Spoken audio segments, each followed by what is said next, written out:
Bitcoin a celý investiční trh zažil obrovský propad a stojí za tím čínská umělá inteligence, která vyděsila celý svět. Pohodlně se usaďte, protože teďka vám vysvětlím, co se stalo. Bitcoin a další kryptoměny totiž odepsali spousty procent. No, když jsem to ráno viděl, tak jsem se zhrozil, co se zase s kryptoměnama děje. Ale k mému překvapení jsem zjistil, že je to problém na tradičních trzích, protože akcie jako je Nvidia, Broadcom nebo Meta a dokonce i index S&P 500 odepsali spousty procent. Takže co se stalo? Jednalo se tedy o globální problém, protože na trzích zavládla velká panika. No a když jsem o tom více zjišťoval, tak jsem zjistil, že za tady tím propadem pravděpodobně stojí nová čínská umělá inteligence DeepSeek. DeepSeek je totiž nový čínský startup vytvořený čínským miliardářem Liang Wenfengem, který údajně vznikl jako nějaký boční projekt jeho aktivit. No v zásadě DeepSeek působí jako klasický další AI model, avšak realita je mnohem horší. Prvním z těchto problémů je, že DeepSeek převyšuje svým výkonem většinu AI modelů, které známe. Pokud se podíváme na západní společnosti, které vytváří AI modely, jako je Google, Gemini, a nebo model od Anthropicu nebo od Mety, tak všechny tady v těch testech, který určují výkon té umělé inteligence, tak DeepSeek převyšuje. A dokonce v testech, které se používají pro testování různých AI modelů, aby jsme zjistili, jak výkonná je daná AI, jak výkonný je daný AI model, tak jsme zjistili, že model AI od DeepSeeku je srovnatelně výkonný jak ten model od OpenAI, a teďka myslím konkrétně ten nejlepší ChatGPT.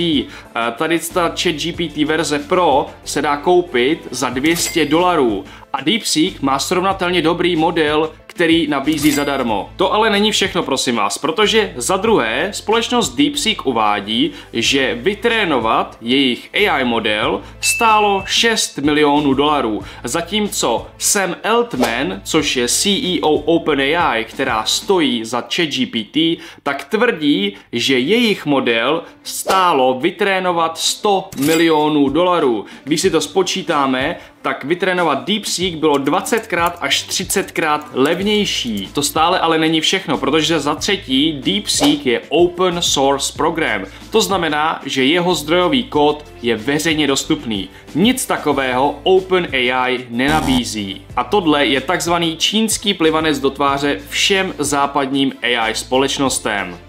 It's impossible. Tony Stark was able to build this in a cave with a box of scraps.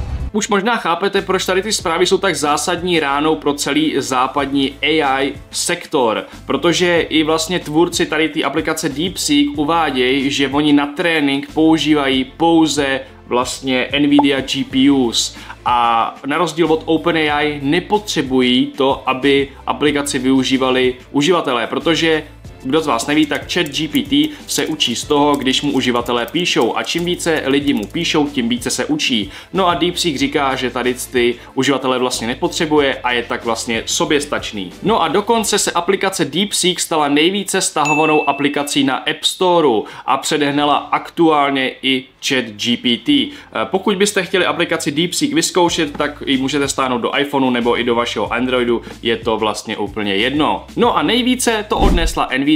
Kdo z vás neví, Nvidia je nejvíce dominantní AI společností na trhu s čipy, no a na burze během jednoho dne ztratila 17% svojí tržní kapitalizace. Když to přepočteme na peníze, tak Nvidia ztratila nějakých $590 miliard na svý hodnotě. Další americké společnosti na tom nejsou o moc líp a spousta dalších společností, jako je Broadcom a další, odepusují spousty procent vlastně vlivem tady z té události a je to vlastně tak obrovská rána pro celý trh. Někde jsem četl, že se jedná o největší ztrátu v historii obchodování, ale tím si zase nejsem tak jistý.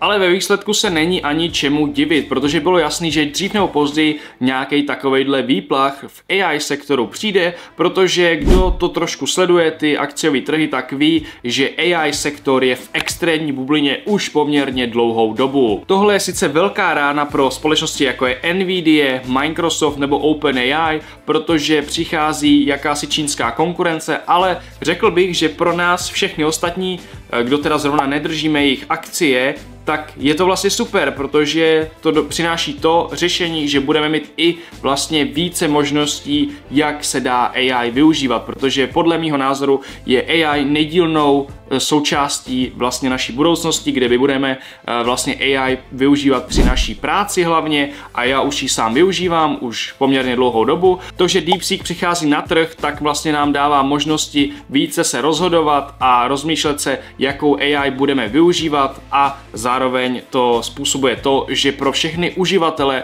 bude tak AI dostupnější, protože se zvyšuje množství celkový konkurence na trhu s AI. Zároveň tady ten výplach bych řekl, že je krátkodobý, sice byl velmi brutální, ale řekl bych, že to aspoň dává nějaké příležitosti k nakupování akcí v AI sektoru, protože aspoň to konečně není tak strašně předražený. A vyplatí se do AI investovat? Napište mi to do komentářů. Pokud byste chtěli vidět vy, do čeho já mám zainvestováno, koukněte se na můj Patreon, kde jsem teďka dával vlastně report toho, co mám ve svém portfoliu a jaký držím aktiva. A zároveň zde naleznete spoustu vzdělávacích materiálů o kryptoměnách a o investicích. No a pokud tě zajímá moje největší investice v roce 2025, tak se podívej na tohleto video. Díky, měj se a ahoj.